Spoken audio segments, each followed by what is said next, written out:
Hi అండి, సింపుల్గా 5 నిమిషాల్లో బాయిల్డ్ ఎగ్ కర్రీ ఎలా చేసుకోవాలో చూడండి.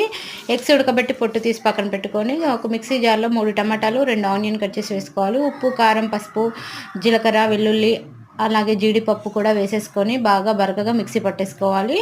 ఎగ్స్ ఘాట్లు పెట్టి పక్కన పెట్టుకొని స్టవ్ పైన కడాయి పెట్టి 1 స్పూన్ ఆయిల్ పోసి ఎగ్స్ను ఉప్పు, కారం, మిరియాల పొడి వేసి బాగా వేయించుకోవాలి. ఇవి వేగిపోయినాక పక్కకు తీసేసుకొని అదే కడాయిలో ఇంకొక 2 స్పూన్ల ఆయిల్ పోసుకోవాలి. ఆయిల్ వేడెక్కినాక మసాలాలన్నీ వేసేసుకోవాలి.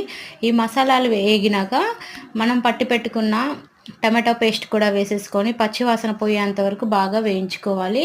ఇలా అంతా వేగిన తర్వాత పసుపు, ధనియాల పొడి, కొంచెం మిరియాల పొడి వేసేసుకొని ఇంకొక 5 నిమిషాలు ఉడికించుకోవాలి. చివరిగా కొన్ని వాటర్ పోసుకొని వాటర్ అంతా ఇంకిపోయినాక ఒక 5 ఎగ్స్ మనం వేయించి పెట్టుకున్నాం కదా, అవి వేసేసి 5 నిమిషాలు ఉడికించుకున్న తర్వాత కొత్తిమీర చల్లేసి సర్వ్ చేసుకోవడమే. ఇది దేంట్లోకైనా చాలా టేస్టీగా ఉంటుంది. ట్రై చేయండి.